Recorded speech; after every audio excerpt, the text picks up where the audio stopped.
अस्सलाम वालेकुम। I hope everyone is fine. इस वीडियो के अंदर हम आगाज़ करेंगे एनएससीटी की सीरीज़ का, जिसके अंदर हम बेसिकली एनएससीटी का जितना भी सिलेबस है उसको कवर अप करने की कोशिश करेंगे। लास्ट वीडियो के अंदर हमने डिस्कस किया था कि एनएससीटी के सिलेबस को आप दो पार्ट्स के अंदर डिवाइड कर सकते हो। There is a theoretical part and there is a practical part.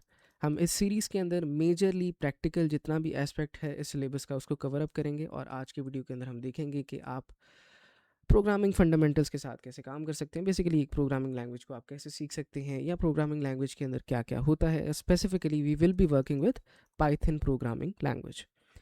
अब इस स्पेसिफिक टॉपिक के लिए, और टू बी वेरी फेयर, इन दो पहले टॉपिक्स के लिए आपको कुछ प्री रेक्विजिट्स हैं जो चाहिए। आपने मेक श्योर करना है कि आपके सिस्टम के अंदर वी एस कोड या पाइचाम इंस्टॉल्ड है अपने पाइथन के कोड को रन करने के लिए, and you have to make sure कि Python is installed in your system. अब ये दोनों चीज़ें हम इस वीडियो के अंदर इंस्टॉल नहीं करना सिखाएंगे। आपने सिंपली यूट्यूब पे जाना है और यहाँ पे जाके सर्च करना है how to install PyCharm and Python, और यहाँ पे गालबन ये पहली वीडियो भी आप देखोगे तो आप अपने सिस्टम के ऊपर पाइथन और पाइचाम दोनों को सेटअप कर लोगे। Now without wasting any time start करते हैं। Every programming language has values. Her programming language के अंदर कुछ वैल्यूज़ होती हैं। अब वो वैल्यूज़ आपकी इंग्लिशलाइज सेंटेंस की तरह भी हो सकती हैं, वो वैल्यूज़ आपकी इंटीजर्स भी हो सकती हैं, वो वैल्यूज़ आपकी डेसिमल पॉइंट नंबर्स भी हो सकते हैं, और इनको स्पेसिफिकली आप फ्लोट्स कहते हैं। और वो वैल्यूज़ कुछ ट्रू या फॉल्स की तरह भी हो सकती हैं। अब हर इन वैल्यूज़ की कोई ना कोई डेटा टाइप भी होती है। ये जो इंग्लिश लाइक वैल्यूज़ होती हैं, इनको नॉर्मली आप किसी भी प्रोग्रामिंग लैंग्वेज के अंदर स्ट्रिंग कह रहे होते हो। ये जो इंटीजर टाइप या फ्लोट टाइप की वैल्यूज़ होती हैं, इन दोनों वैल्यूज़ को आप नॉर्मली नंबर्स कह रहे होते हो। So both numbers and floats are integers. और ये जो वैल्यूज़ हैं जो बेसिकली सिर्फ दो हैं, आइदर ये वैल्यू ट्रू हो सकती है या ये फॉल्स हो सकती है, इनको आप बूलियंस कह रहे होते हो। और बूलियंस को अक्सर आप इस तरह भी रिप्रेजेंट करते हो कि ट्रू को आप वन के साथ रिप्रेजेंट कर सकते हो और ज़ीरो को आप फॉल्स के साथ रिप्रेजेंट कर सकते हो। नाउ आप इसको एलेबोरेट कैसे करते हैं या आप इसको प्रोनाउंस कैसे करते हैं। हम कहते हैं कि ये जो वैल्यू है, इट इज़ ऑफ टाइप या it is of data type string. Similarly हमारे पास जो ये वन की वैल्यू है, it is of data type number. ये जो हमारे पास फ्लोट की वैल्यू है, it is of data type number. Similarly ये जो ट्रू या फॉल्स की वैल्यू है, it is of data type booleans. अब फ्लोट्स और इंटीजर्स के अंदर क्या डिफरेंस है? दोनों फर्स्ट ऑफ ऑल इनकी डेटा टाइप नंबर ही होती है, लेकिन डिफरेंस सिर्फ इसमें ये है कि इंटीजर्स के अंदर आपके पास डेसिमल पॉइंट्स नहीं होते, फ्लोट्स के अंदर आपके पास डेसिमल पॉइंट्स होते हैं। Now at the very basic level, अगर हमें पता लग गया है कि हर प्रोग्रामिंग लैंग्वेज में वैल्यूज़ होती हैं, तो हम इससे अपना पहला प्रोग्राम लिख सकते हैं। आपने सिंपली पाइचाम को ओपन करना है और यहाँ पे टॉप पे इस तीन लाइन पे क्लिक करना है, that is basically menu button, और यहाँ पे आके ओपन के बटन पे क्लिक करना है, और अपने डेस्कटॉप के ऊपर जाके आपने एक एनएससीटी की प्रिपरेशन का फोल्डर क्रिएट करना है जहाँ पे हम ये सारा काम कर रहे होंगे। सो मैं अपने डेस्कटॉप के ऊपर चले जाता हूँ, एंड डेस्कटॉप के ऊपर जाने के बाद यहाँ पे हम एक न्यू डायरेक्टरी का मतलब है न्यू फोल्डर क्रिएट कर लेते हैं, और यहाँ पे हम लिख लेते हैं एनएससीटी प्रेप, और इसको ओपन कर लेते हैं जी। ये नई विंडो खोल देगा आपकी पाइचाम की। पिछली विंडो को हम क्लोज कर देंगे, और यहाँ पे हम एक पहली फाइल क्रिएट करेंगे जिसको एज ऑफ राइट नाउ मैं chapter1.py कह रहा हूँ। राइट, अब इस chapter1.py के अंदर हमने वैल्यूज़ के साथ काम करना है।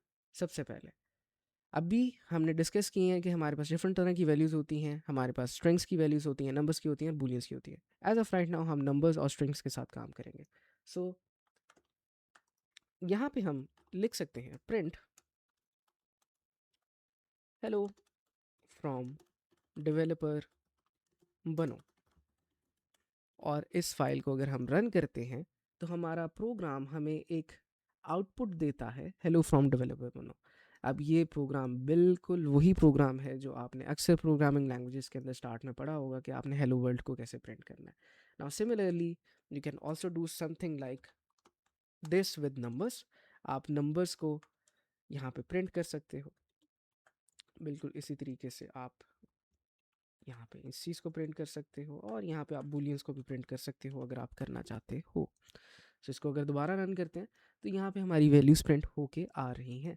लेकिन अ, जब आपके पास वैल्यूज़ होती हैं तो वैल्यूज़ का बाय डिफ़ॉल्ट कोई मकसद नहीं होता, उसका वैल्यूज़ का कोई मीनिंग नहीं होता अनलेस कि आप उन वैल्यूज़ को जोड़ो।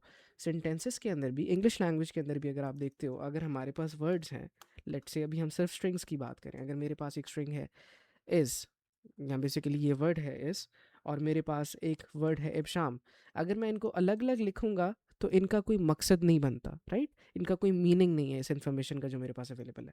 लेकिन इसको मीनिंगफुल बनाने के लिए हम क्या करते हैं, हम इनको कनकैट कर लेते हैं। कनकैट करने का मतलब है कि इनको आप जोड़ लेते हो वर्ड्स को। तो अगर मैं कहता हूँ माई नेम इज़ इब्शाम, तो अब ये सेंटेंस एक मीनिंगफुल, इसका मतलब है कि मेरा नाम इब्शाम है। लेकिन जब ये दो वर्ड्स अलग अलग पड़े थे तो इनका कोई मीनिंग नहीं था। Similarly as of right now जो पहला सेंटेंस हमने लिखा है उसका तो ऑब्वियसली कोई ना कोई मीनिंग है, लेकिन जो दूसरे हमने तीन चीज़ें प्रिंट की हैं इनका कोई मीनिंग नहीं है। तो इनको मीनिंग हम कैसे दे सकते हैं? लेट्स से कि यहाँ पे हम चीज़ों को प्रिंट कर सकते हैं। We can say my name is, और इसके बाद आप स्ट्रिंग्स को जोड़ सकते हो, बिल्कुल वैसे ही जैसे आप वर्ड्स को जोड़ के एक कंप्लीट सेंटेंस बनाते हो, वैसे ही आप स्ट्रिंग्स को जोड़ सकते हो। आप कह सकते हो माई नेम इज़ इब्शाम, और सिमिलरली आप यहाँ पे एक दूसरा स्ट्रिंग भी लिख सकते हो जिसको हम कह सकते हैं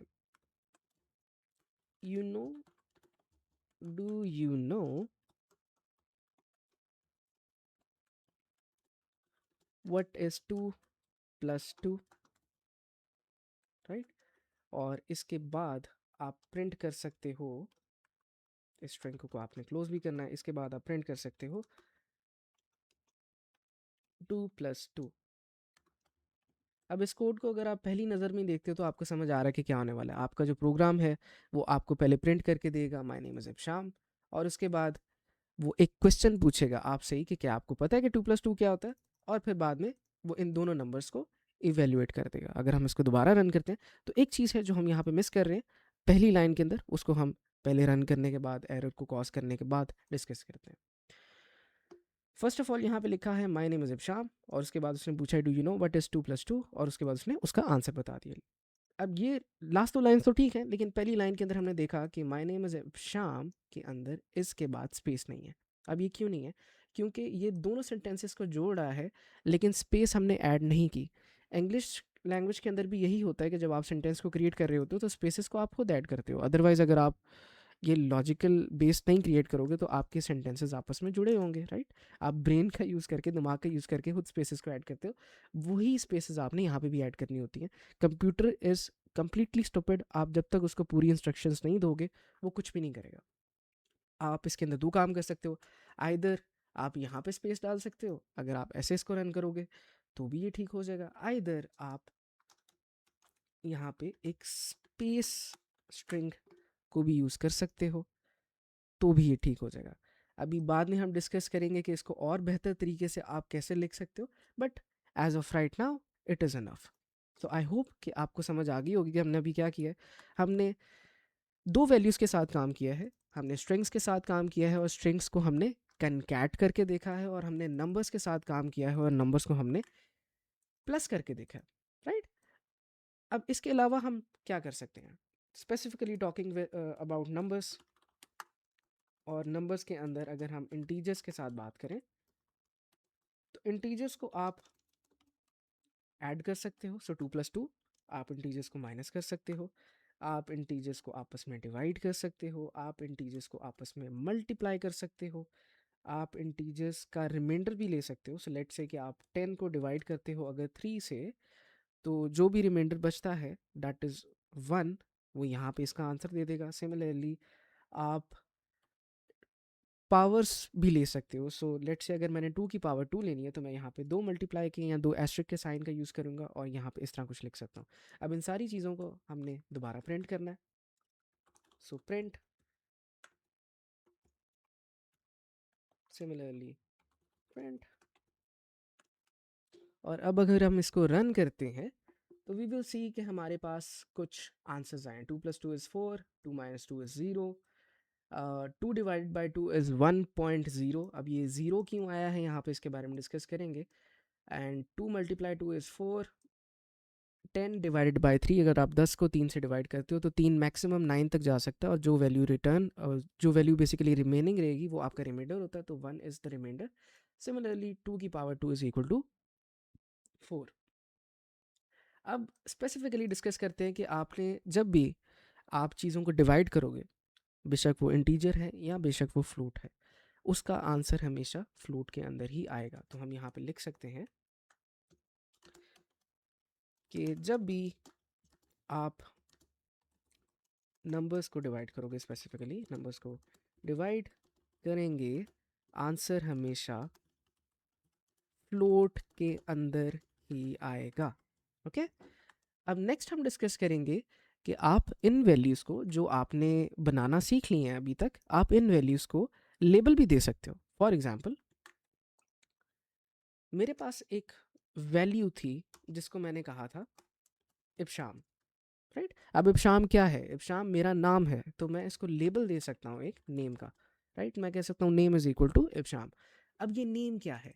this name is simply in every other language called a variable. ठीक हो गया। वेरिएबल्स को डिफरेंट लैंग्वेजेस में कहा जाता है कि variables are use to store values, but in a better way अगर आप इसको सोचना चाहो तो आप इसको ये कह सकते हो कि वेरिएबल्स के ज़रिए आप अपनी वैल्यूज़ को लेबलाइज कर सकते हो, राइट। सो हमारे पास एक वैल्यू है इब्शाम, जिसकी डेटा टाइप क्या है? String. And we are labeling it with a variable known as name, right. अब हम क्या कर सकते हैं? अब अगर मुझे प्रिंट करना है तो मैं यहाँ पे लिख सकता हूँ नेम। डायरेक्टली मैं इसमें वेरिएबल पास कर सकता हूँ, और अगर दोबारा इसको मैं रन करता हूँ तो यहाँ पे ये वेरिएबल पॉइंट करेगा मेरी वैल्यू की तरफ। ठीक है, तो मेरे पास एक वैल्यू थी, मैंने उसको लेबल दे दिया नेम का। अब उस लेबल का यूज़ करके मैं अपनी वैल्यू के पास पहुंच सकता हूं। और इसका फ़ायदा क्या होता है? लेट्स से कि आपने इब्शाम की वैल्यू 1000 लाइन का कोड है और उसको आपने हंड्रेड्स ऑफ टाइम लिखा है, राइट। मुझे सिर्फ वेरिएबल के अंदर टॉप में आके अपनी वैल्यू को चेंज करना है, वो वैल्यू हर जगह चेंज हो जाएगी अगर तो मैं नेम चेंज करना चाहता हूँ। लेकिन अगर लेट्स से मैंने हंड्रेड्स ऑफ टाइम सिर्फ सिंपल इस वैल्यू का यूज़ किया है कोड के अंदर, तो मुझे हर लाइन के ऊपर जाके बारी बारी इस वैल्यू को चेंज करना पड़ेगा, राइट। एक फ़ायदा इसका ये है। इसके मल्टीपल फ़ायदे और भी हैं जो कि वेब डेवलपमेंट में स्पेसिफिकली आपको नज़र आएंगे, but as of right now आप ये समझ सकते हो कि आपने, अगर आपके पास कोई वैल्यू है और उसको आप लेबलाइज करना चाहते हो, कोई कस्टम नेम देना चाहते हो, तो आप वेरिएबल्स का यूज़ कर सकते हो, राइट।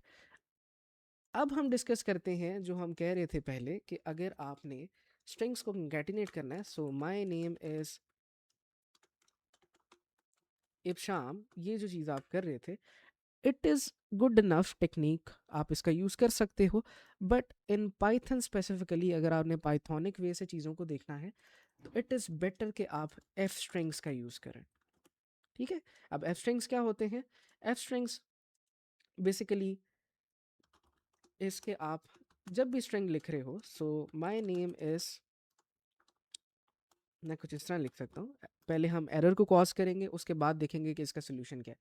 अगर मैं लिखता हूँ माय नेम इज़ इब्शाम, और इब्शाम की जगह क्योंकि मैंने इब्शाम को अपने लेबल के अंदर लिखा हुआ है, तो मैं एक्सपेक्ट करूँगा कि माय नेम इज़, नेम की जगह अगर यहाँ पे इब्शाम आ जाए तो कितना अच्छा हो जाए, राइट। कि कुछ इस तरह का हो कि मेरे लेबल को मैं यहाँ पे लिखूँ और वो डायरेक्टली पॉइंट कर दे इब्शाम की तरफ। लेकिन जब मैं इसको रन करता हूँ तो यहाँ पे माय नेम इज़ नेम आ रहा है, यानी कि स्ट्रिंग के अंदर वो इस चीज़ को इवेल्यूएट नहीं कर पा रहा। इवेल्यूएट करने से मतलब होता है कि वेरिएबल्स की वैल्यूज़ को आप उनकी वैल्यूज़ की तरफ पॉइंट कर रहे हो। अब इसको इवेल्यूएट करवाने के लिए मैंने सिर्फ स्ट्रिंग्स के पीछे अपने एक एफ़ करेक्टर लगा देना है। और आपने नोट किया होगा कि जैसे ही मैं एफ़ लिख रहा हूँ तो इस लेबल का कलर चेंज हो रहा है। ठीक है, इस लेबल का कलर क्यों चेंज हो रहा है? ये बेसिकली आपका आईडी आपकी हेल्प करता है। आईडी आप इस पाइचाम को कहते हो, ये आपकी हेल्प करेगा जब भी आप सिंटैक्स को करेक्टली डिफाइन कर रहे होगे। तो अगर अब हम इसको दोबारा रन करते हैं तो यहाँ पे आप ये हमें आउटपुट दे रहा है माय नेम इज़ इब्शाम, जिसका बेसिकली मतलब ये है कि इस स्ट्रिंग के अंदर या इस सेंटेंस के अंदर हम अपने वेरिएबल्स, अपने लेबल्स को डिफाइन करके अपनी वैल्यूज़ की तरफ पॉइंट कर सकते हैं। ठीक हो गया। अब इसके अंदर मैं लेट से एक और लेबल डिफाइन कर देता हूँ जिसकी वैल्यू होगी 24। तो मैं कह सकता हूँ कि my name is Ibsham and my age is age, जो कि मेरी 24 एज है, राइट। और अगर हम इसको दोबारा रन करते हैं तो ये कुछ इस तरह आएगा। हम पहले क्या कर रहे थे, हम पहले कुछ अगर हमने इस तरह का करना होता तो हम कुछ इस तरीके से करते कि माई नेम इज़, फिर उसके आगे प्लस करते, यहाँ पे अपना लेबल लिखते, फिर दोबारा प्लस करते, एंड माई एज इज़, अब दोबारा यहाँ पे प्लस करेंगे और एज लगाएंगे। अगर हमने पहले की तरह काम करना होता कंकैटिनेट करके तो हम इस तरह करते। I think f strings is much easier and easier to understand, to be very honest. तो आप एफ स्ट्रिंग्स का यूज़ करके सेंटेंसेस को जोड़ सकते हैं। अब जिस तरह यहाँ पे हमारे पास एक एरर आ गया है, और एरर क्या आया है, एरर आया है जनाब कि जो लाइन 8 के अंदर आपने लिखा है प्लस एज, और अच्छा यहाँ पे हमारे पास एक और मसला आ गया। एक और मसला ये आया है कि you can not, you have to keep this in mind, you cannot add values of different kind together. अब आपके पास अगर एक वैल्यू है जिसकी डेटा टाइप नंबर है, आप उसको इंग्लिश वर्ड्स के साथ नहीं जोड़ सकते, राइट। आप ज़रूरी है कि आपका जो लेटर हो 24 वो भी स्ट्रिंग की टाइप का ही हो, ठीक है। तो अगर इसको मैं स्ट्रिंग के अंदर कन्वर्ट करके इसको दोबारा रन करूँगा ना, तो ये चल जाएगा कंकैटिनेशन के दौरान। लेकिन अगर इसकी डेटा टाइप नंबर है तो ये नहीं चलेगा। यहाँ पे आपको एरर दे देगा कि आप स्ट्रिंग के साथ इंटीजर को प्लस करने की कोशिश कर रहे हो, दैट इज़ नॉट पॉसिबल। अब आपका क्वेश्चन ये होगा कि यहाँ पे अगर एरर दे रहा है तो इसने एफ स्ट्रिंग के अंदर एरर क्यों नहीं दिया।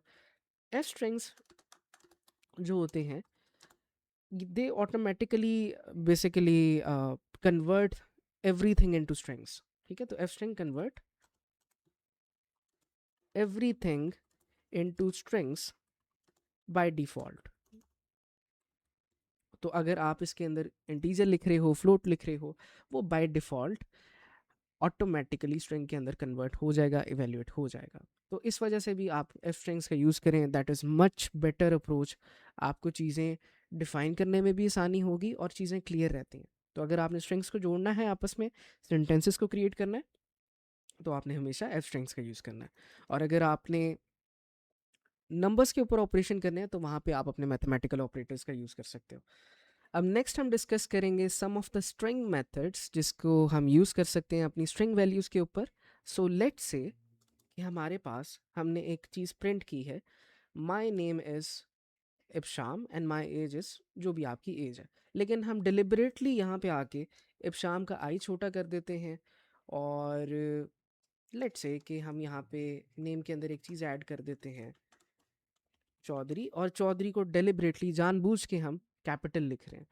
अब जब भी आप अपना नाम कहीं पे लिख रहे होते हो, इट इज़ अ स्टैंडर्ड कि आप लोगों का पहला लेटर जो है वो कैपिटल होता है। सो लेट्स से कि इब्शाम चौधरी है तो आई कैपिटल होगा, बाकी सारे लेटर्स स्मॉल होंगे, और सिमिलरली सी कैपिटल होगा और बाकी सारे लेटर्स स्मॉल होंगे। अब अगर एज ऑफ राइट नाउ अगर मैं इसको आउटपुट करता हूँ तो ये बहुत अजीब सा मुझे आउटपुट दे रहा है, लेकिन ऑब्वियसली मैंने उसको इंस्ट्रक्शंस ये दी हैं। लेकिन हमारे पास जितनी भी स्ट्रिंग वैल्यूज़ हैं उनको हम कस्टमाइज़ कर सकते हैं using some of the string methods. तो यहाँ पे हम अभी किस चीज़ के बारे में बात करेंगे, मेथड्स, और स्पेसिफिकली अभी के लिए हम स्ट्रिंग्स के मेथड्स के ऊपर काम करें। तो यहाँ पे आके मैं कह सकता हूँ कि माई नेम इज़, जो भी मेरा नेम है, इसको मैं अगर टाइटल के अंदर चेंज करना चाहता हूँ, and by title we know कि जब भी हम किसी टाइटल की बात कर रहे होते हैं तो हम यही कह रहे होते हैं कि पहले लेटर जो सा उस टाइटल का कैपिटल ही होता है। तो यहाँ पे आके हम लिख सकते हैं नेम डॉट टाइटल, और अगर अब हम इसको दोबारा रन करते हैं तो ये ऑटोमेटिकली मेरे नेम को ठीक कर देगा, राइट। सो कोई भी मेथड जो होता है उसको आप कैसे कॉल करते हो, जब भी कोई मेथड होता है उसको हमेशा आप ऐसे कॉल करते हो कि आपके पास एक मेथड नेम होता है और उसके बाद आप पैरेंथेसिस का यूज़ करते हो सकता है कि इस मेथड के अंदर आपने कोई ना कोई चीज़ पास करनी हो, लेकिन एज ऑफ राइट नाउ हम उस पासिंग मेथड्स की बात नहीं करेंगे।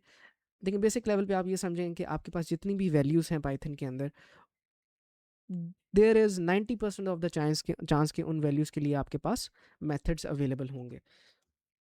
सो methods are available for strings,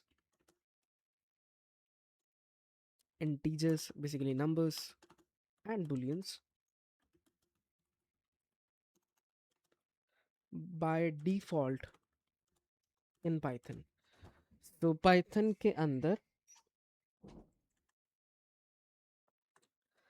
Python के अंदर आपके पास मेथड्स पहले से अवेलेबल होते हैं स्ट्रिंग्स के लिए, नंबर्स के लिए, बूलियंस के लिए, या जितनी भी वैल्यूज़ का आप यूज़ कर रहे होगे. इवेंचुअली हर एक वैल्यू के लिए या हर एक डेटा स्ट्रक्चर के लिए आपके पास मेथड्स अवेलेबल होंगे. और मेथड को आप इस तरह समझ सकते हो कि आप अपनी वैल्यू के ऊपर कोई एक्शन परफॉर्म कर रहे हो. जिस तरह हमारे पास नेम की जो वैल्यू थी, नेम हमारा जो लेबल था वो किसको पॉइंट कर रहा था, एक स्ट्रिंग की वैल्यू को, राइट.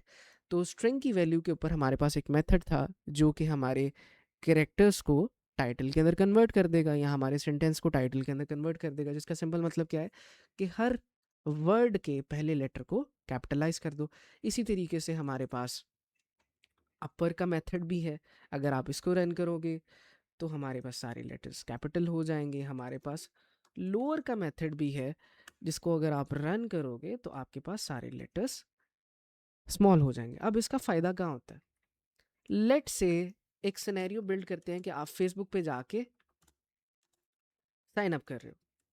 ठीक है, उन्होंने आपसे पूछा है कि आपका फर्स्ट नेम क्या है, और उन्होंने आपसे पूछा है कि आपका लास्ट नेम क्या है. There is 90% of the chance या 80% ऑफ द चांस के लोग यहाँ पे गलती करते हैं और अपना फर्स्ट नेम ऐसे ही लिख देते हैं, इब्शाम CH, राइट.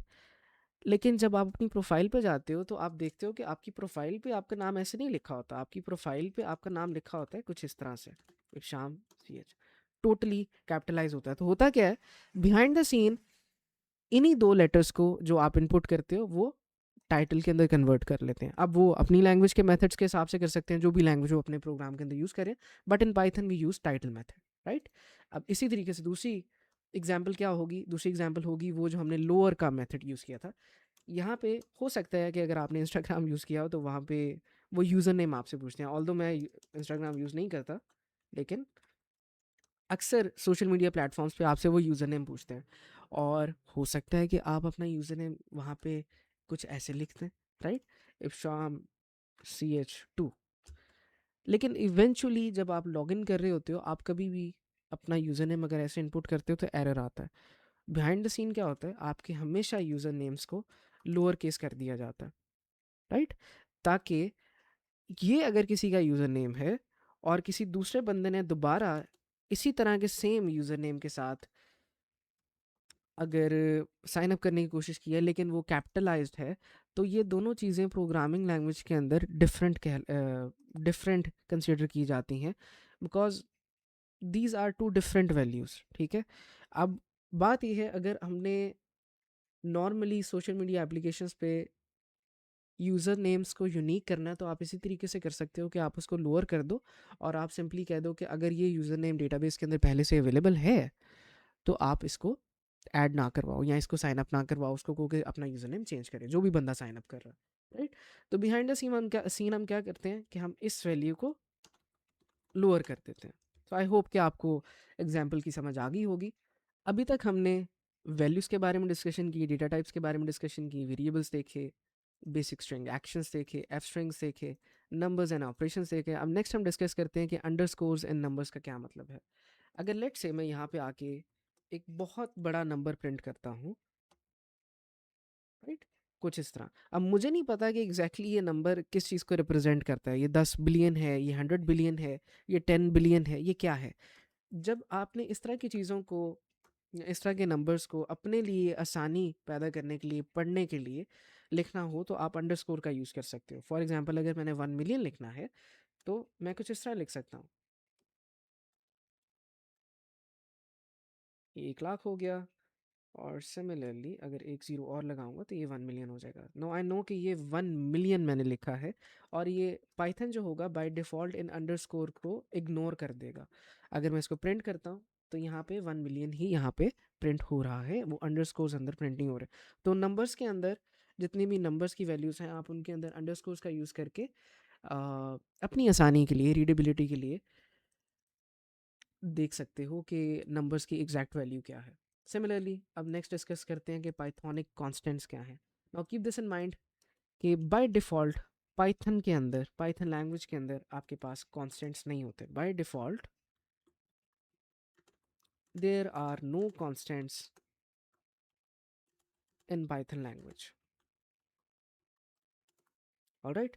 लेकिन उसको रिप्रेजेंट करने के लिए, उन कांस्टेंट को रिप्रेजेंट करने के लिए हम हमेशा इस तरह के वेरिएबल्स को कैपिटलाइज करके लिखते हैं। सो लेट्स से कि अगर मेरे पास एक वैल्यू है 3.14, जिसको आप नॉर्मली पाई की वैल्यू कहते हो। अब मुझे पता है कि ये कांस्टेंट है, लेकिन मेरे पास पाइथन के अंदर कांस्टेंट वेरिएबल्स अवेलेबल नहीं है, कांस्टेंट लेबल्स अवेलेबल नहीं है। तो सिर्फ इसको रिप्रेजेंट करने के लिए मैं जो इसको लेबल दूंगा, उस लेबल का नाम मैं कैपिटल फॉर्म में लिखूंगा। सो मैं कुछ इस तरह लिखूंगा, पाई इज इक्वल टू 3.14। या सिमिलरली हम कह सकते हैं कि वीक के अंदर 7 डेज होते हैं, तो जो मेरी 7 वैल्यू है उसको मैं ऐसे लिखूंगा, week days is equal to 7। अब हमें पता है कि ये वीक डेज जो हैं ये चेंज नहीं हो सकते। सिमिलरली आप कह सकते हो कि अगर आपके पास वेदर नाम का एक कांस्टेंट है, वेदर्स, तो इसके अंदर हम कह देंगे कि आपके पास 4 वेदर होते हैं। You have summer, autumn, winters and springs, right. Main जो मकसद है वो यही है कि जब भी आपने कांस्टेंट लेबल्स को डिफाइन करना है तो आपने उनको कैपिटल फॉर्म में लिखना है। अब again by default underneath the language technically ये कॉन्स्टेंट्स नहीं हैं, टेक्निकली आप इनकी वैल्यूज़ को चेंज कर सकते हो। मैं यहाँ पे आके कभी भी कह सकता हूँ कि जो मेरी पाई की वैल्यू थी वो 3.14 नहीं थी, नहीं जी वो 6.5 है जी, ठीक है। और कोई एरर भी नहीं आएगा, ठीक है, वो कहीं पे भी मुझे नहीं कहेगा। लेट्स से कि एक दफ़ा पाई को हम यहाँ पे प्रिंट करते हैं और एक दफ़ा यहाँ पे प्रिंट करके इसको प्ले करते हैं, यहाँ पे कहीं भी एरर नहीं आएगा, ठीक है। So keep this in mind के पाइथन में कांस्टेंट नहीं है, लेकिन उसको रिप्रेजेंट करने के लिए एज अ कांस्टेंट आप हमेशा लेबल की वैल्यू को या वेरिएबल के नेम को कैपिटल फॉर्म के अंदर लिखोगे। अब नेक्स्ट हमने डिस्कस करना है कि मल्टीपल असाइनमेंट्स क्या होती हैं। लेट्स से कि आपके पास डिफरेंट वैल्यूज़ हैं और डिफरेंट वैल्यूज़ को आप डिफरेंट लेबल्स देना चाहते हो और आप नेक्स्ट लाइन के अंदर नहीं जाना चाहते, आप कंसाइज कोड लिखना चाहते हो। सो लेट्स से वीकडेज की ही बात करते हैं। हमारे पास वीक में 7 दिन होते हैं, ठीक है। तो हम लेट्स से यहाँ पे डे 1 का एक वेरिएबल बना लेते हैं, डे 2 का बना लेते हैं, डे 3 का बना लेते हैं, डे 4 का बना लेते हैं, डे 5 का बना लेते हैं, एंड डे 6 एंड डे 7। अब इसको मैं इक्वल कर सकता हूँ मल्टीपल वैल्यूज़ के। तो जो मेरा डे 1 है that would be equal to Monday. Similarly जो मेरा डे 2 है that would be equal to Tuesday, right. इसको शॉर्ट फॉर्म में लिख लेते हैं, Wednesday, Thursday, Friday, Saturday and Sunday, right. अब जो नीचे ये लाइंस आ रही थी वो भी ख़त्म हो गई। बेसिकली हमने क्या किया है, हर एक पहले जो वेरिएबल है उसको एक वैल्यू दे दी। सो डे 1 को मैंने कॉरिस्पॉन्डिंग मंडे वैल्यू दे दी है, डे 2 को मैंने ट्यूसडे वैल्यू दे दी है, डे 3 को मैंने वेडनेसडे वैल्यू दे दी है। इसको आप कहते हो मल्टीपल असाइनमेंट देना। जब भी आप अपने वैल्यू को कोई लेबल दे रहे होते हो तो बेसिकली आप ऐसे कह रहे होते हो कि आप अपने वैल्यू को एक लेबल असाइन कर रहे हो। हमने ऊपर भी जो काम किया है, हमने 3.14 वैल्यू थी उसको एक कांस्टेंट असाइन किया था। इस इक्वल के साइन को आप असाइनमेंट ऑपरेटर कहते हो। अब अगर मैंने इनको प्रिंट करना है तो मैं डायरेक्टली प्रिंट कर सकता हूँ। आई कैन से कि डे 1 को प्रिंट कर दो और आई कैन से कि डे 7 को प्रिंट कर दो, and you get the point के ये सारे वेरिएबल्स हैं और उनकी ये सारी वैल्यूज़ हैं। अगर हम इसको प्ले करते हैं तो हमारे पास मंडे और संडे दोनों वैल्यूज़ प्रिंट होके आ जाती हैं। सो आई होप कि यहाँ तक आपको अभी तक सारा कुछ समझ आ गया होगा। अब लास्ट जो चीज़ रह गई है, जो मैंने यहाँ पे आपको ये ग्रेड आउट कोड नज़र आ रहा है, ये क्या है? These are basically comments. हर प्रोग्रामिंग लैंग्वेज के अंदर आप कमेंट्स लिख सकते हो, और कमेंट्स को आप लिखते हो अपने प्रोग्राम के फ्लो को या एल्गोरिदम को डिफाइन करने के लिए। तो कमेंट्स, इसको आप सिंपल कह सकते हो sentences used to define algorithm of your program, right. आपने अगर कोई फंक्शन लिखा है या कोई प्रोग्राम लिखा है, अगर आप उसको एक्सप्लेन करना चाह रहे हो तो आप उसको टॉप पे जाके कमेंट लिख के एक एक्सप्लेन कर सकते हो that it is a program और फंक्शन फॉर ऑथेंटिकेशन। ठीक है, ऑथेंटिकेशन का मतलब होता है कि आप लॉग इन लॉग आउट करवा रहे हो यूजर्स का, that is called authentication. Similarly हमारे केस के अंदर हम कह सकते हैं कि we are defining variables for weekdays. लेकिन ये अच्छी प्रैक्टिस नहीं है, नॉट अ गुड प्रैक्टिस। जो चीज़ें वाज़े तौर पे आपको नज़र आ रही हैं कि क्या हैं और उनकी चीज़ों को एक्सप्लेन करने की ज़रूरत नहीं है, आपको उसके कमेंट्स लिखने की ज़रूरत नहीं है। आपने हमेशा कमेंट उस चीज़ के लिए लिखने हैं जो आपकी प्रोग्राम के फ्लो को डिफ़ाइन करेगा। ठीक है, फॉर एग्जांपल अगर आपने एक प्रोग्राम बिल्ड किया जिसके अंदर आपने गूगल ओ ऑथ का यूज़ किया, Google OAuth is basically कि आप साइन इन विद गूगल का यूज़ कर रहे हो, तो आप डिफ़ाइन कर सकते हो कि उसका प्रोसेस पूरा आपने क्या लिखा है। आपने पहले कौन सी सर्विस को यूज़ किया है, फाइव स्टोर को यूज़ किया है, फाइव स्टोर के डेटाबेस को यूज़ किया है, कैसे किया है, वो सारे प्रोसेस को आप कमेंट्स की फॉर्म में लिख सकते हो। ठीक है, अपने आप को समझाने के लिए लेट से आप 6 महीने बाद उस कोड बेस को देखते हो तो आपको पता हो कि आपने उस चीज़ को कैसे 6 महीने पहले परफॉर्म किया था, ताकि आप आसानी से चेंजेस कर सको। Now we will move on to next chapter, और नेक्स्ट चैप्टर के अंदर देखते हैं कि हमने क्या क्या चीज़ें सीखनी है। आई होप कि यहाँ तक आपको समझ आ गया होगा। अब नेक्स्ट हमने डिस्कस करना है लिस्ट के बारे में। ऑफनली दूसरी प्रोग्रामिंग लैंग्वेजेस के अंदर आप इसको एरे भी कह रहे होते हो। ठीक है, अब इसका पर्पस क्या है और इसका बेनिफिट क्या है, लेकिन उससे पहले हम डिस्कस करते हैं कि अभी तक हमने क्या किया। अभी तक हमने जितनी भी वैल्यूज़ को लेबलाइज किया था वेरिएबल्स के साथ, वो सिंगुलर वैल्यू थी। फॉर एग्जांपल अगर यहाँ पे इब्शाम लिखा है तो ये एक ही स्ट्रिंग है जिसको मैं नेम के साथ लेबल कर रहा हूँ। यहाँ पे दो स्ट्रिंग नहीं है, और अगर दो चीज़ों को या दो स्ट्रिंग को मैं कंकैटिनेट भी करूँगा, लेट्स से अगर मैं इसको कंकैटिनेट कर देता हूँ इसके साथ, ठीक है, at the end of the day again ये एक स्ट्रिंग ही बन जाएगा। तो हम जो स्टोर कर रहे हैं वैल्यू को, वो सिंगुलर वैल्यू ही है। सिमिलरली हमने एज वेरिएबल के अंदर भी 24 वैल्यू को जब स्टोर किया तो 24 एक सिंगल वैल्यू। अब ऐसा भी टाइम आएगा कि आप चाहोगे कि आपके पास कोई ऐसा वे हो कि आप मल्टीपल वैल्यूज़ को या मल्टीपल स्ट्रिंग्स को स्टोर कर सको, राइट। सो लिस्ट आपको ये अलाउ करता है। लिस्ट बेसिकली है क्या है, ये एक डेटा स्ट्रक्चर है। अरे भी सिंपली एक डेटा स्ट्रक्चर ही है। अब जैसे कि नाम से जाहिर हो रहा है, it is use to structure your data. अब होता क्या है, लिस्ट कुछ इस तरह की दिखती है जनाब, और इसके अंदर आप डिफरेंट वैल्यूज़ को, कलेक्शन ऑफ वैल्यूज़ को स्टोर कर सकते हो। फॉर एग्जांपल मैं यहाँ पे नेम्स को स्टोर कर सकता हूँ। ठीक है, सो I can say इब्शाम, Amina, आयशन। Similarly यहाँ पे आप डिफरेंट नेम्स को स्टोर करवा सकते हो। अब ये एक लिस्ट है। लिस्ट क्या है, it is basically collection of values. अब उन वैल्यूज़ की डिफरेंट डेटा टाइप्स हो सकती हैं। आप इसी के अंदर ये भी कह सकते हो कि मतलब कि एक लिस्ट ऑफ स्ट्रिंग्स है, लेकिन आप उसके अंदर नंबर्स को भी स्टोर कर सकते हो, राइट। आपके पास list of strings and numbers है, और इसके अंदर आप अगेन ट्रू और फॉल्स को भी स्टोर कर सकते हो। तो जो आपकी लिस्ट है वो डायनामिक है। अब इस चीज़ से कि आप एक लिस्ट के अंदर मल्टीपल चीज़ों को स्टोर कर सकते हो, आपको इस चीज़ से एक चीज़ ये पता चली कि पाइथन जो है is a dynamic language, dynamically typed language। लेकिन जो पहले हमें एक एरर आया था जब हमने गलती से एक स्ट्रिंग को इंटीजर के साथ प्लस कर दिया था, और वहाँ पे नीचे एरर आया था कि आप स्ट्रिंग के साथ इंटीजर को प्लस नहीं कर सकते, दिस एंड दैट। वहाँ से हमें पता लगता है it is a dynamically type language, लेकिन साथ ही साथ ये स्ट्रांगली टाइप लैंग्वेज भी है। स्ट्रांगली टाइप लैंग्वेज क्या होगा, स्ट्रांगली टाइप लैंग्वेज का मतलब ये होता है कि ये एक डेटा टाइप को दूसरे डेटा टाइप के साथ जोड़ नहीं सकती, लेकिन आप जब कलेक्शंस को क्रिएट कर रहे हो तो डिफरेंट डेटा टाइप्स को आप आपस में एक कलेक्शन में रख सकते हो। ठीक है, but it is not good practice. और बाद में हम डिस्कस करेंगे जब हम डिक्शनरीज के बारे में पढ़ेंगे कि आप इनको कलेक्शन के अंदर अच्छे तरीके से कैसे रख सकते हो। बट एट दिस स्टेज हम जितनी भी लिस्ट को क्रिएट करेंगे वो सिंगुलर टाइप की होंगी। सो वापस आ जाते हैं, मैंने यहाँ पे सारे टॉपिक्स लिख दिए हैं जिनको हमने कवर अप करना है इस चैप्टर के अंदर। सो लिस्ट क्या है, लिस्ट डेटा स्ट्रक्चर है। अगर लिस्ट को आपने बनाना है तो आप कुछ इस तरह बनाएंगे। सिमिलरली उसी लिस्ट को हम क्रिएट कर लेते हैं। हमारे पास लेट से नेम्स की लिस्ट है जिसके अंदर ये सारे नाम हैं, आयशम एंड आमिना, राइट।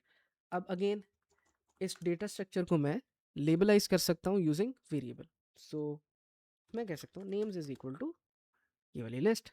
अब नेक्स्ट सवाल आता है कि आप एलिमेंट्स को कैसे एक्सेस कर सकते हो लिस्ट के। अब ये जो है, ये जो है, ये जो है, ये जो है, ये जो है, ये डिफरेंट 5 एलिमेंट्स हैं या डिफरेंट 5 वैल्यूज़ हैं। अब इनको एक्सेस आप कैसे करोगे?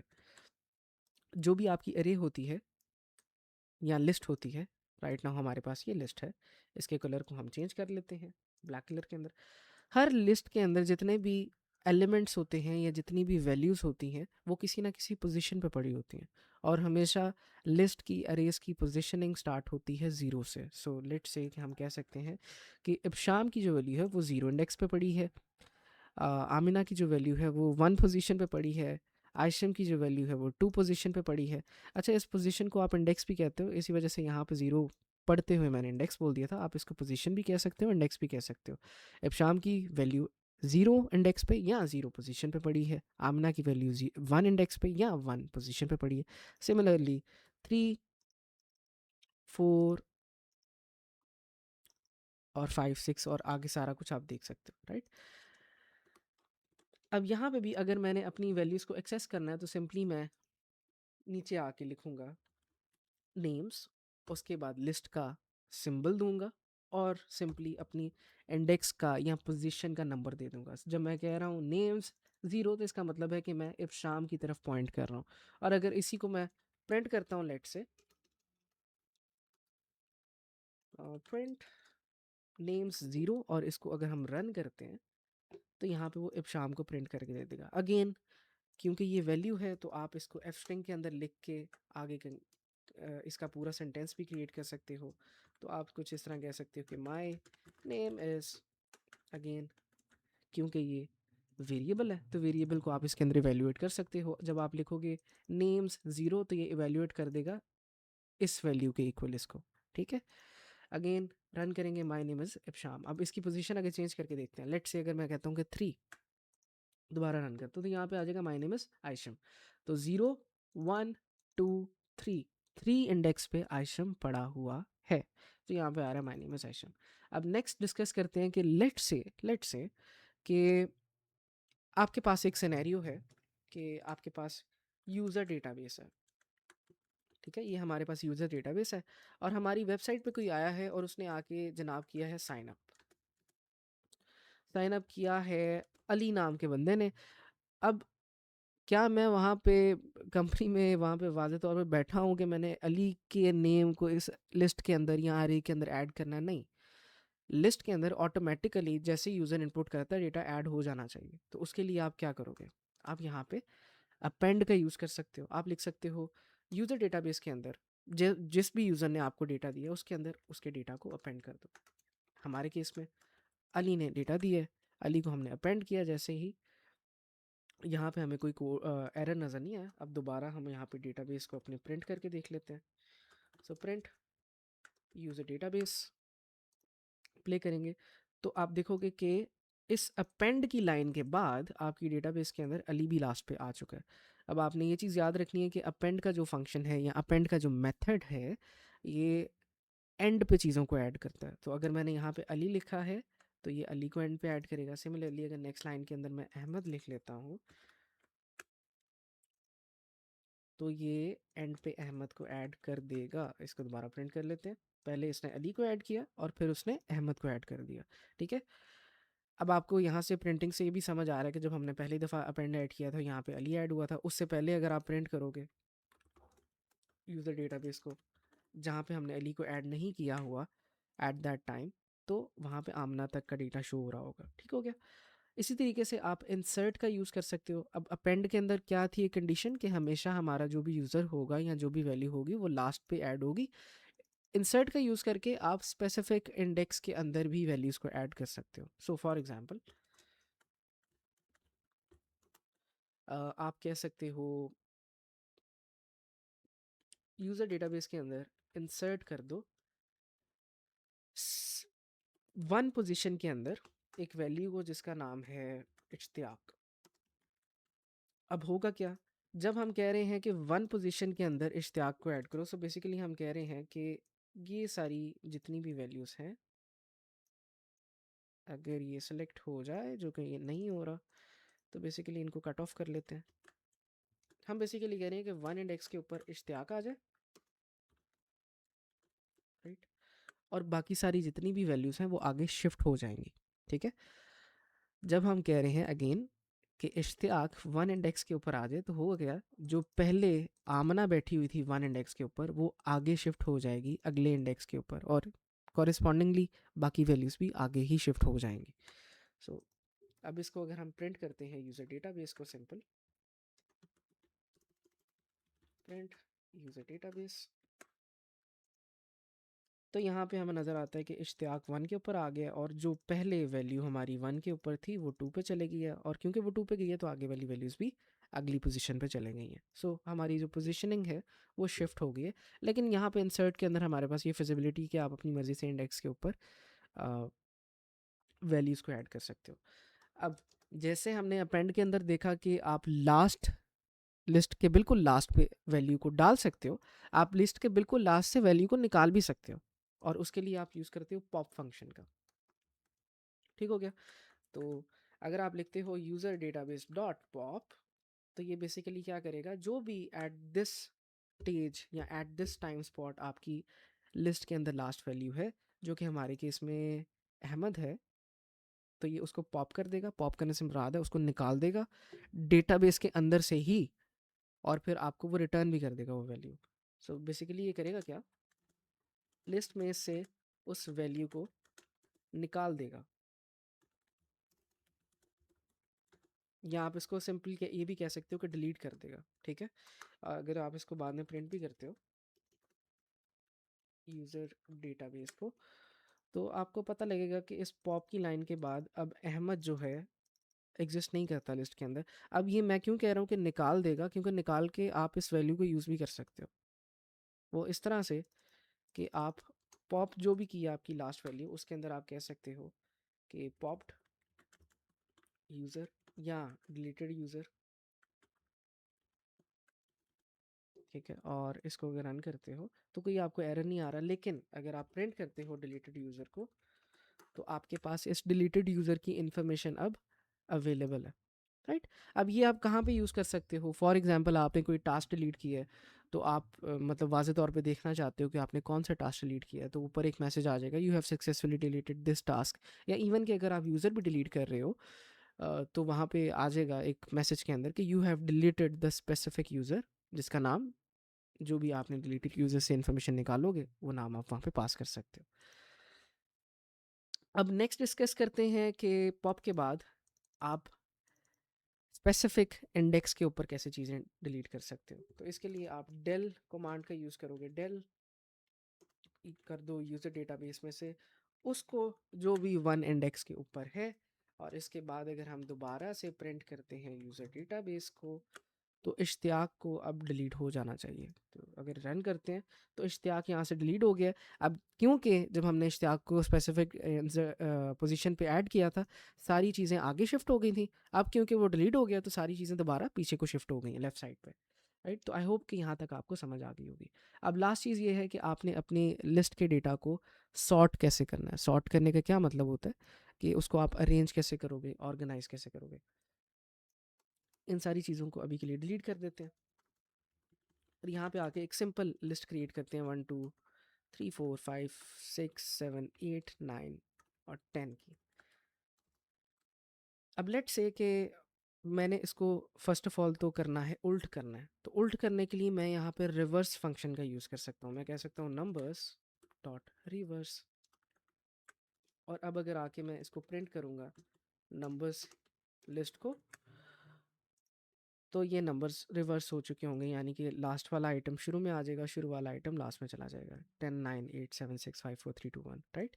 अब अगर मैंने इनको दोबारा सॉर्ट करना है, तो मैं क्या करूँगा, मैं अगेन यहाँ पे यूज़ करूँगा नंबर्स डॉट सॉर्ट फंक्शन को, और दोबारा इसको प्रिंट कर लेंगे नंबर्स को।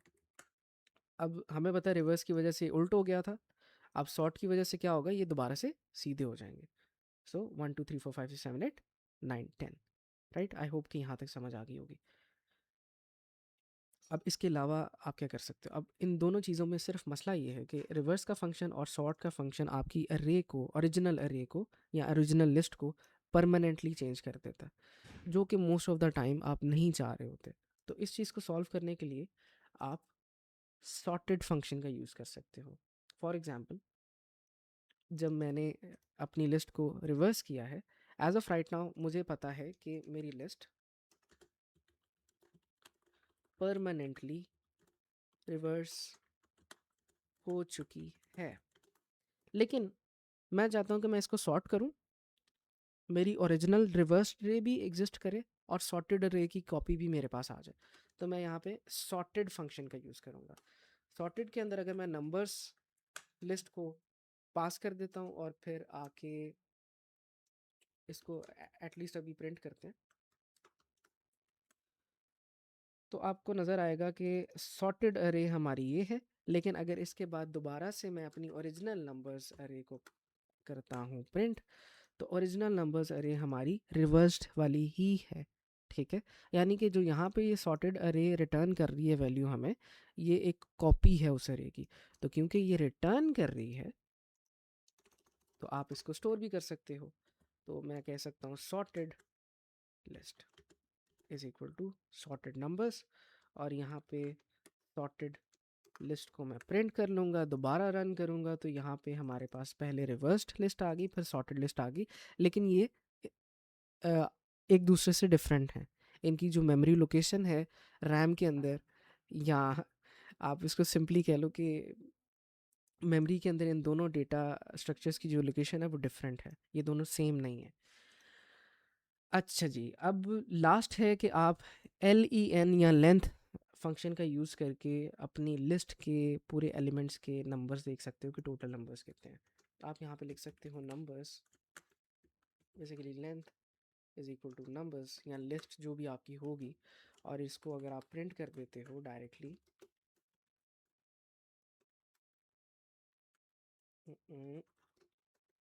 कुछ इस तरीके से, और इसको अगर आप रन करते हो, तो वो आपको बता रहा है कि आपके पास एक लिस्ट है जिसके अंदर इन टोटल 10 एलिमेंट्स हैं। अगेन, ये 10 एलिमेंट टोटल एलिमेंट्स के नंबर हैं, यहाँ पे इंडेक्स की बात नहीं हो रही। तो आपने कंफ्यूज नहीं होना कि ये तो ज़ीरो से स्टार्ट हो रहा था तो इसको 9 आंसर देना चाहिए, नहीं, वो इंडेक्स है। Position is a different thing. यहाँ पे हम टोटल एलिमेंट्स की बात करें, टोटल एलिमेंट्स को यहाँ पे 10 ही ना, राइट। अच्छा जी, अब एक चीज़ जो यहाँ पे मुझे लगता है कि आपको बतानी चाहिए वो ये है कि आपने नोट किया होगा कि एक फंक्शन है, उसको हम लिस्ट का नाम लिखने के बाद डॉट के साथ डिफाइन कर रहे हैं, और एक फंक्शन है जिसको हम सॉर्टेड लिख के उसके अंदर नंबर्स अरे को पास कर रहे हैं। अब ये चीज़ मैंने नोट की है जब से मैं पाइथन के अंदर काम कर रहा हूँ, कि जो भी फंक्शंस होंगे जो आपके ऑब्जेक्ट्स के ऊपर आप अप्लाई करोगे directly, behind the scene everything in Python is object. तो अगर आप लिस्ट के ऊपर सॉर्ट के फंक्शन को अप्लाई करोगे, इसका मतलब है कि आप ओरिजिनल लिस्ट को ही चेंज कर रहे हो। और अगर आप एक फंक्शन के अंदर लिस्ट को पास कर रहे हो, तो basically most of the time आप उसकी एक कॉपी को बना रहे होते हो। ये चीज़ आपने बस इन में रखनी है। सो अगर मैं कह रहा हूँ कि पहले नंबर की लिस्ट को रिवर्स कर दो और इसको प्रिंट करो, तो ये मेरी ओरिजिनल लिस्ट को रिवर्स कर रहा है। अब उसी ओरिजिनल लिस्ट को अगर मैं कह रहा हूँ कि आप दोबारा से सॉर्ट कर दो,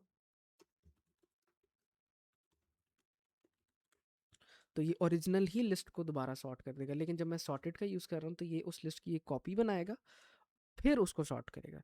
अच्छा, रिवर्स सॉर्टेड और सॉर्ट फंक्शन के अंदर आपके पास एक ऑप्शन ये भी है कि आप इसको रिवर्स भी कर सकते हो। सो आप अगर यहाँ पे कहते हो कि रिवर्स ट्रू, तो ये इसको रिवर्सली सॉर्ट कर देगा, ठीक है। ये ट्रू आपने इस तरह लिखना है जैसे बूलियन को हमने देखा था। तो बेसिकली जो आपकी एरे है उसको आप दोबारा से रिवर्स कर रहे हो। अब सिमिलरली ये चीज़ आप सॉर्टेड फंक्शन के अंदर भी कर सकते हो। जो आपने इसके अंदर लिस्ट पास की है, इसके बाद आप एक दूसरा आर्ग्यूमेंट पास कर सकते हो कि इसके अंदर भी जो रिवर्स है it is equal to true. ठीक है, तो आई होप कि यहाँ तक समझ आ गई होगी। अब नेक्स्ट चैप्टर 3 की तरफ चलते हैं। अभी तक हमने लिस्ट के बारे में बात की थी, अब नेक्स्ट हम डिस्कस करेंगे कि आप लिस्ट के डेटा के ऊपर ट्रैवल कैसे कर सकते हो। अच्छा जी, अब नेक्स्ट हमने डिस्कस करना है कि आप लूप्स का यूज़ कैसे करोगे, लूप्स का यूज़ कहाँ पे होता है जनरली स्पीकिंग, और लिस्ट का लूप्स के साथ क्या ताल्लुक है, या अरेज का मोर स्पेसिफिकली लूप्स के साथ क्या ताल्लुक है। अब मान के चल लेते हैं कि आपके पास एक सिनेरियो है और आप एक ट्रेन के अंदर टिकट कट करने वाले आदमी हो। So you are an officer जो कि टिकट को कट करता है या लोगों की टिकट्स को चेक करता है। ठीक हो गया। अब आपके पास लिस्ट ऑफ पैसेंजर्स होते हैं ट्रेन के अंदर, तो हम यहाँ पे एक लिस्ट क्रिएट कर लेते हैं पैसेंजर्स की, और हर पैसेंजर का यहाँ पे नाम लिख लेते हैं। लेट से कि हमारे पास एक ट्रेन का डब्बा है, उसके अंदर इब्शाम नाम का बंदा है, अतरुबा नाम का बंदा है, सिमिलरली अलीज़ा नाम का बंदा है या बंदी है, और आयशम है, और इसी तरीके से आमिना है। राइट। अब ये सारे पैसेंजर्स हैं, ऑफिसर आ रहा है, इनकी टिकट्स चेक कर रहा है और इनकी सीट्स चेक कर रहा है। राइट।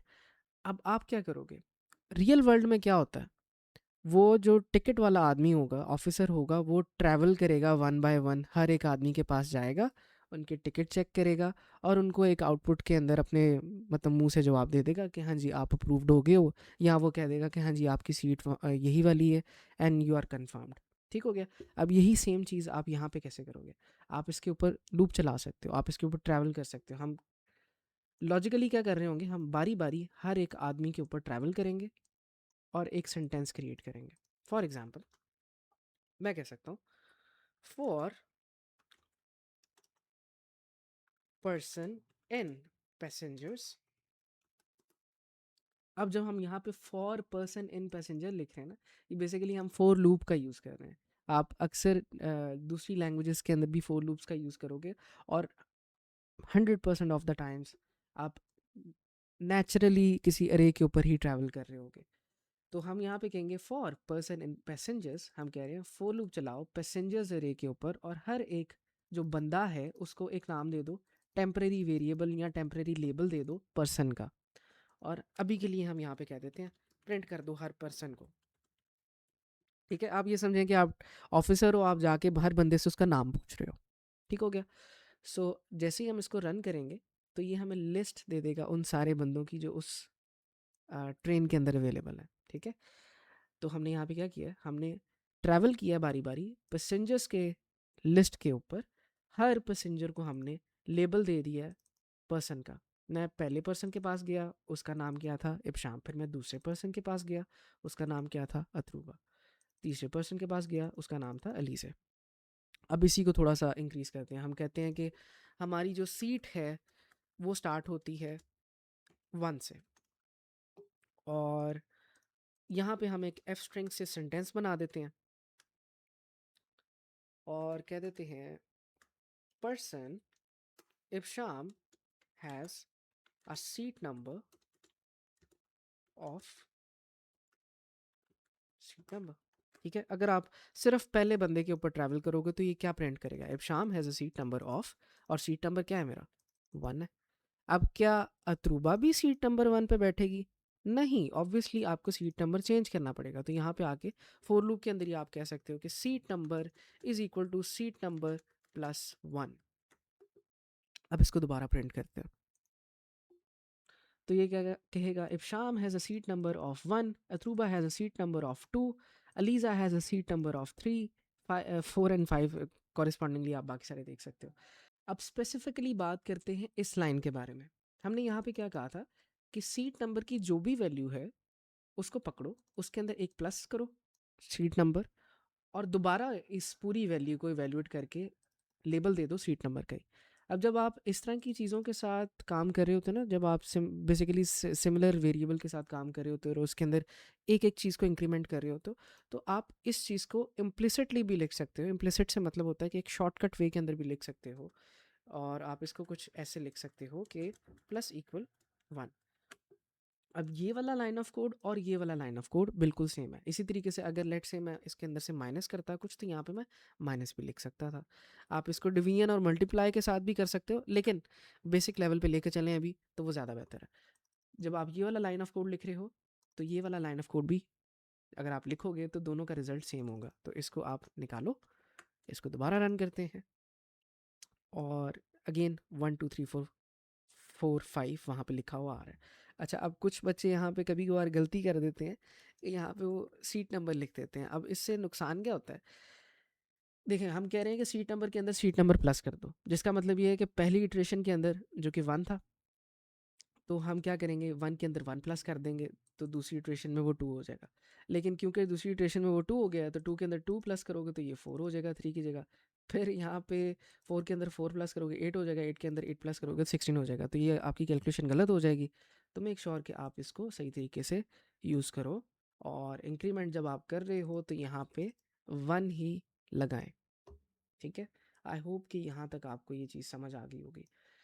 फोर लूप्स का यूज़ आपने कहाँ पे करना है? मोस्ट ऑफ द टाइम आपने लिस्ट के ऊपर या अरेज के ऊपर ही करना है। अभी तक हमने क्या कर लिया? हमने लिस्ट के ऊपर ट्रैवल कर लिया। हमने लिस्ट के ऊपर ट्रैवल करके थोड़ी सी न्यूमेरिकल प्रॉब्लम्स को सॉल्व कर लिया और उसका एक सेंटेंस क्रिएट कर लिया। अब देखते हैं कि ये रेंज क्या है। लेट से कि मैंने जिस तरह लास्ट लास्ट चैप्टर के अंदर हमने एक नंबर्स की लिस्ट को क्रिएट किया था, और हमने लिखा था 1 2 3 4 5 6। अब ये बहुत ज़्यादा नंबर्स जब मैंने लिखते हैं तो मैं उसको मैन्युअली क्यों लिखूँ? मेरे पास एक फंक्शन अवेलेबल है जिसको हम कहते हैं रेंज। सो मैं पहले लिखूंगा कि मैंने एक लिस्ट क्रिएट करनी है, और उस लिस्ट की रेंज स्टार्ट होगी 1 से लेके 100 तक। ठीक है, तो ये एक लिस्ट क्रिएट कर देगा मुझे 1 से लेके 100 तक। अगर हम इसको प्रिंट करते हैं नंबर्स, तो हमारे पास एक लिस्ट आ जाएगी जो 1 से स्टार्ट होगी, और ये जाती रहेगी, अगर आप इसको एंड पे करो, 99 तक। ठीक है, सो अगेन जब मैंने ऊपर पढ़ा है 1 से लेके 100 तक, तो तक का मतलब ये है कि इससे पहले पहले तक जो एलिमेंट हो गए ये वहाँ तक जाएगी। अगर प्रॉपर 100 तक जाना है तो 101 आपको यहाँ पे लिखना पड़ेगा। ठीक है, सो नेक्स्ट, अब इस लिस्ट के ऊपर जो हमने क्रिएट किया इसके ऊपर भी आप लूप चला सकते हो। For number n numbers, print कर दो हर एक नंबर को। ठीक है, अब अगेन हमारे पास जो लिस्ट है उसके हर एक नंबर को हम एक टेम्परेरी वेरिएबल दे रहे हैं नम नाम का, और उनको प्रिंट कर रहे हैं बारी बारी उनके ऊपर ट्रैवल करके। राइट, तो ये 100 तक हमें सारा कुछ प्रिंट करके दे देगा। अब अगर इस नंबर के ऊपर न्यूमेरिकल ऑपरेशन परफॉर्म करने हैं, आप कह सकते हो कि हर एक नंबर की पावर ले लो 2 से। ठीक है, तो 1 की पावर 2, 2 की पावर 2, 1 की पावर 2 क्या होगा? 1 की पावर 2 1 ही होगा, 2 की पावर 2 4 होगा, 3 की पावर 2 9 होगा, 4 की पावर 2 16 होगा, एंड सो ऑन। ये 100 तक जा रहा है, और ये सारी कैलकुलेशन इसने कर ली है। ठीक हो गया। अब नेक्स्ट डिस्कस करते हैं कि लॉन्ग न्यूमेरिकल लिस्ट हमने बना ली है, कि आप लिस्ट अगर क्रिएट करते हो तो उसके अंदर से मिनिमम और मैक्सिमम नंबर को आप कैसे निकाल सकते हो। तो यहाँ पे आप लिख सकते हो प्रिंट मिन फंक्शन, और इसके अंदर आप नंबर को पास कर सकते हो। अगर आप इसको रन करोगे तो ये कहेगा कि आपको आपकी लिस्ट के अंदर जो मिनिमम नंबर है आपके पास वो 1 है, और जो मैक्सिमम नंबर है वो क्या है? मैक्सिमम नंबर आपके पास 100 है। अगर इसको हम 101 की जगह 100 कर देंगे तो मैक्सिमम नंबर 99 हो जाएगा। अब नेक्स्ट बात करते हैं कि आप अपनी लिस्ट को कट कैसे कर सकते हो दरमियान से। लेट से कि मुझे अपनी लिस्ट को कट करना है, और मैं चाहता हूँ कि मुझे जो लिस्ट मिले वो 50 से लेके 100 के दरमियान सिर्फ मिले। तो मैं कह सकता हूँ कि मेरी नंबर्स की लिस्ट को कट करो, 50 से लेके 100 तक जितने भी एलिमेंट्स बनते हैं वो मुझे दे दो। अगर इसको हम प्रिंट करते हैं और रन करते हैं, तो ये मुझे 51 से लेके 99 तक एलिमेंट दे देगा। अब आपने एक चीज़ देखनी है कि यहाँ पे नॉर्मली 50 इंडेक्स की बात हो रही है और 100 तक की बात हो रही है। सो अगर मैं इसको वाज़े तौर पे लिखना चाहूँ तो यहाँ पे आप पहले इंडेक्स को पास कर रहे हो और दूसरी दफ़ा यहाँ तक को पास कर रहे हो। ठीक है, यहाँ तक का मतलब है इससे पहले पहले जो वैल्यू है। राइट, सो अगर इसको हम थोड़े और बेहतर तरीके से करें कि लेट से हमारे पास नेम्स की एरे है या लिस्ट है, अब शाम, अथरूबा और आयशम। अब अगर मैं कहना चाहता हूँ कि मेरे पास सिर्फ अतरूबा और आयशम की वैल्यू प्रिंट हो, तो मैं यहाँ पे कह सकता हूँ नेम्स, और पहले इंडेक्स से लेके आपने तीसरे तक जाना है। अब यहाँ पे तीसरा है नहीं है, लेकिन क्योंकि तीसरे तक अगर जाएगा तो ये 2 को रिप्रेजेंट कर रहा होगा, तो आपने ये लिखना है। तो अतरूबा और आयशम यहाँ पे आ रहा है। अच्छा, अगर आप किसी लिस्ट के अंदर बिल्कुल लास्ट तक जाना चाहते हो, कि उसके बिल्कुल आखिरी एलिमेंट तक जाना चाहते हो, तो आप आखिरी एलिमेंट को स्किप भी कर सकते हो। सो अगर आप सिंपल ये 1 के आगे कुछ नहीं लिखोगे तो भी ये चल जाएगा और आयशम तक यहाँ पे आ जाएगा। सिमिलरली अगर आप स्टार्ट शुरू से करना चाहते हो तो आप स्टार्ट को भी स्किप कर सकते हो और सिर्फ अपनी आखिरी चीज़ को लिख सकते हो। तो अभी ये अतरूबा तक जाएगा क्योंकि 2 तक अतरूबा का इंडेक्स आता है, ठीक है। और स्टार्ट ये बिल्कुल स्टार्ट से हुआ क्योंकि हमने वहाँ पे उसको बताया नहीं है कहाँ से स्टार्ट होना है। अच्छा, अब इसी स्लाइस का यूज़ करके आप अरेज को कॉपी भी कर सकते हो, और हम देखते हैं कि बेसिकली कौन सा तरीका है जिससे आपने कॉपी नहीं करना और कौन सा तरीका है आपने जिससे कॉपी करना है अरेज को। पहले देखते हैं जनाब कि आपने कैसे अरेज को कॉपी नहीं करना। लेट से कि आपके पास एक नेम्स अरे है और आपके पास एक नेम्स कॉपी कॉपी नाम की अरे है। अब नॉर्मली आपको लगेगा कि अगर मैंने इसको कॉपी करना है या इस नेम कॉपी को इसकी वैल्यू के इक्वल करना है, तो मैं बेसिकली नेम्स के इक्वल इसको कर देता हूँ, क्या ही फ़र्क पड़ता है, राइट। लेकिन फ़र्क पड़ता है जब आप इसको कॉन्सेप्चुअली देखते हो। अंडरनीथ क्या हो रहा होता है, आपकी मेमोरी के अंदर ये चीज़ें स्टोर हो रही होती हैं। लेट्स से कि आपने एक मेमोरी सेल के अंदर एक अरे क्रिएट कर दी या एक लिस्ट क्रिएट कर दी जिसके अंदर ये सारा कुछ लिखा था, इब्शाम, अतरूबा, ईटीसी, ठीक है। इसको आगे डॉट डॉट लगा देते हैं कि ये सारा कुछ हमने एक मेमोरी सेल के अंदर लिखा हुआ था। फिर कहीं पे मेमोरी सेल के अंदर ही आपने एक वेरिएबल डिक्लेयर किया, एक लेबल को डिक्लेयर किया जिसको आपने कहा नेम्स। अब ये नेम्स जब भी कॉल होता था तो ये पॉइंट करता था इसको, ठीक है। अब आप दोबारा क्या कर रहे हो कोड के अंदर, जब आ रहे हो आप नेम्स कॉपी नाम का एक वेरिएबल डिक्लेयर कर रहे हो। जब आप ये वेरिएबल डिक्लेयर करोगे तो आपकी मेमोरी के अंदर एक वेरिएबल डिक्लेयर हो गया, और अब आप इसको किसकी तरफ पॉइंट कर रहे हो, आप इसको नेम्स की तरफ पॉइंट कर रहे हो। जब आप इसको नेम्स की तरफ पॉइंट कर रहे हो तो लॉजिकली स्पीकिंग आप उसी अरे की तरफ पॉइंट कर रहे हो, तो ये कॉपी नहीं बनी। आप बेसिकली उसी डेटा स्ट्रक्चर को उसी मेमोरी सेल के अंदर पॉइंट कर रहे हो। अब इसका नुकसान क्या होगा, लेट से कि अभी के लिए प्रिंट कर लेते हैं जी नेम्स को और नेम्स कॉपी को। आप शुरू के अंदर देखोगे तो आप कहोगे कि इनमें तो कोई मसला नहीं है, ये तो दोनों सेम है। लेकिन अगर मैं यहाँ पे आके नेम्स के अंदर एक चीज़ अपेंड करता हूँ और यहाँ पे मैं लिख देता हूँ कि आमिना भी नेम्स के अंदर ऐड कर दो, तो आप देखोगे कि आमना आपकी नेम्स कॉपी के अंदर ऐड हो गई है। ऐसा क्यों हुआ? अच्छा, इस नेम्स को आप दोबारा प्रिंट कर लो इसके नीचे, ताकि आपको श्योर हो जाए कि ये दोनों के अंदर ही ऐड हुआ है। आपने तो नेम को ऐड किया था नेम्स के अंदर ही, लेकिन ये नेम्स कॉपी के अंदर कैसे ऐड हो गया? ये इस वजह से ऐड हो गया क्योंकि जब आपने नेम्स के अंदर कोई चीज़ ऐड की तो इवेंचुअली वो चीज़ ऐड इस मेमोरी सेल के अंदर हो रही थी, इस बॉक्स के अंदर। इसी बॉक्स को नेम्स का वेरिएबल भी पॉइंट कर रहा है, इसी बॉक्स को नेम्स कॉपी का वेरिएबल भी पॉइंट कर रहा है।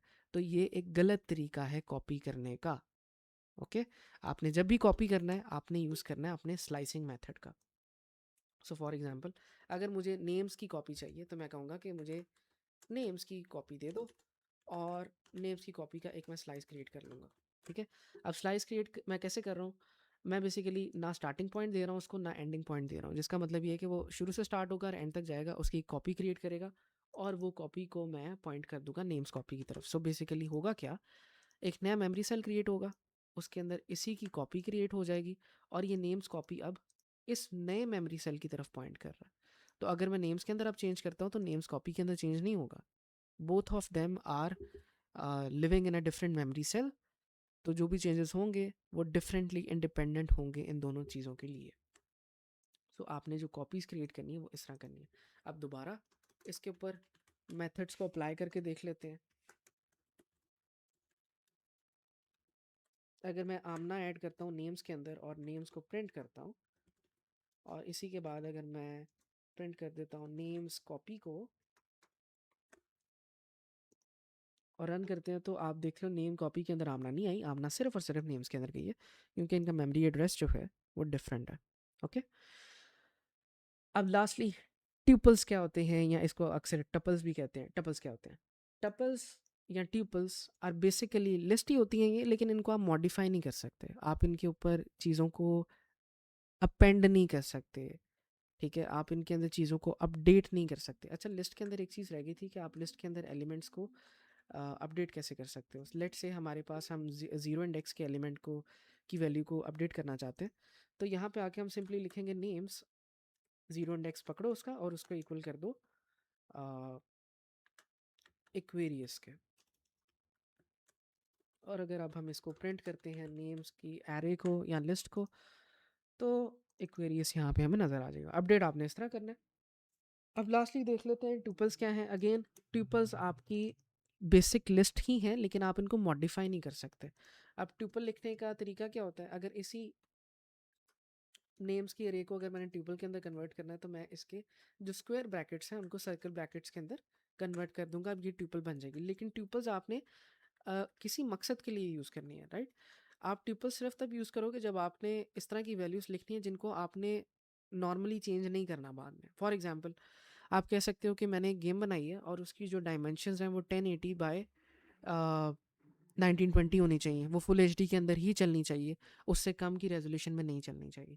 तो हम यहाँ पे लिख सकते हैं मिनिमम रेजोल्यूशन या minimum minimum dimensions is equal to 1920 by 1080। ठीक है, अब अगर इसको मैं अपेंड करने की कोशिश करूंगा, लेट से इसके अंदर चीज़ें ऐड करने की कोशिश करूंगा, फॉर एग्जांपल ये चीज़ ऐड करने की कोशिश करता हूँ, तो यहाँ पे एरर आ जाएगा कि tuple object has no attribute append. ठीक है, ट्यूपल के अंदर आप चीज़ों को मॉडिफाई नहीं कर सकते, ट्यूपल के अंदर आप चीज़ों को अपडेट नहीं कर सकते। लेकिन अगेन, क्योंकि आपने मेमोरी वाला ये जो पार्ट था इसको समझ लिया है, तो इसको थोड़ा सा दोबारा समझते हैं। अगर मैं यहाँ पे लिखूंगा ना कि मेमोरी डायमेंशंस दोबारा से is equal to 2K, late से ये 2K के अंदर हो सकता है और 4K के अंदर हो सकता है। ठीक है, और इसको प्रिंट कर लेते हैं। मिन डायमेंशंस को यहाँ पे भी प्रिंट करेंगे और मिन डायमेंशंस को यहाँ पे भी प्रिंट करेंगे। रन करेंगे तो पहले ये 1920 शो कर रहा है, बाद में ये 2K 4K शो कर रहा है। अब आपने कहना है कि आप जो कह रहे थे कि ये मॉडिफाई नहीं हो सकते, तो ये इनकी वैल्यूज़ कैसे चेंज हो गई हैं? देखो, हमने पहले क्या किया है, एक हमने वेरिएबल डिक्लेयर किया और एक वैल्यू डिक्लेयर की। ट्यूपल बेसिकली डिक्लेयर किया हमने, एक ट्यूपल डिक्लेयर किया और हमने एक वेरिएबल डिक्लेयर किया मिन डायमेंशंस का, राइट? हमने इस मिन डायमेंशन को पॉइंट कर दिया इस ट्यूपल की तरफ, हो गया पॉइंट। हम इसके ऊपर अपेंड नहीं यूज़ कर सकते, इसके ऊपर हम चीज़ों को मॉडिफाई नहीं कर सकते। लेकिन नेक्स्ट लाइन के अंदर हमने क्या किया, हमने एक नया ट्यूपल क्रिएट किया, यानी कि एक नई मेमोरी सेल के अंदर चीज़ क्रिएट हुई, राइट? हमने फिर क्या किया, उसी वेरिएबल को पकड़ा, उसी लेबल को पकड़ा और इसके जो पॉइंटिंग एरो था इसको चेंज करके इसकी तरफ ले आए। ठीक हो गया? तो इस वजह से इसकी वैल्यू चेंज हो गई। अब ये पिछली वैल्यू का क्या होगा? बाय डिफ़ॉल्ट पाइथन के अंदर गार्बेज कलेक्टर होता है, तो ये डिफ़ॉल्ट वैल्यू जो है ऑटोमेटिकली आपकी मेमोरी सेल के अंदर से इरेज हो जाएगी। ओके, सो आई होप कि आपको यहाँ तक समझ आ गया होगा। आज के दिन हमने यही 3 चैप्टर्स को कवर करना था। कल हम डिस्कस करेंगे कि डिक्शनरीज़ क्या हैं, एफएल्स क्या हैं, कंट्रोल स्ट्रक्चर्स क्या हैं, और होपफुली कल ही हम ऑब्जेक्ट ओरिएंटेड प्रोग्रामिंग के ऊपर भी अपना लेक्चर रिकॉर्ड कर लेंगे। अदरवाइज़ हो सकता है कि ये वाला स्पेसिफिक लेक्चर तीसरे दिन तक भी चला जाए, यानी कि इस टॉपिक के ऊपर 3 दिन टोटल भी लग जाए। अब नेक्स्ट आपने क्या करना है, ये जो हमने बात की है प्रोग्रामिंग फंडामेंटल्स की, अभी आपके पास ऑलमोस्ट 50% नॉलेज आ गई है कि आप लैंग्वेज के साथ वर्क कर सकते हो। आपने जाना है चैट जीपीटी के पास और उसको आपने कहना है कि मुझे प्रॉब्लम्स दे इस तरह की जिसके अंदर सिर्फ वही टॉपिक्स हैं जो हमने इस वीडियो के अंदर डिस्कस किए हैं। ठीक है, वो आपको प्रॉब्लम्स देगा, उन प्रॉब्लम्स को आप सॉल्व करो, तो ऑटोमेटिकली ये दूसरा टॉपिक आपका साथ साथ कंप्लीट होता जाएगा। ओके, अब कल हम डिस्कस करेंगे कि आपकी डिक्शनरीज क्या होती हैं, डिक्शनरीज के अंदर आप लिस्ट को कैसे यूज़ कर सकते हो, फिर उनके ऊपर कैसे लूप कर सकते हो, इफ एल्स क्या होता है, फंक्शंस क्या होते हैं, और ऑब्जेक्ट ओरिएंटेड प्रोग्रामिंग क्या होती है। होपफुली कल ही हम ये कवर अप कर लेंगे। आई होप कि आपको इस लेक्चर के अंदर मज़ा आया होगा, आप बोर नहीं हुए होगे, और अगर स्टिल कोई प्रॉब्लम हो तो आप व्हाट्सएप के ऊपर, आपको इसी वीडियो के अंदर कहीं पे क्यूआर कोड शो हो गया होगा, आप उस वहाँ पे अपने ग्रुप को ज्वाइन करें, कहीं पे प्रॉब्लम आए तो वहाँ पे आप पूछ सकते हैं। विद दैट सेड मुझे इजाज़त दें, अल्लाह हाफिज़।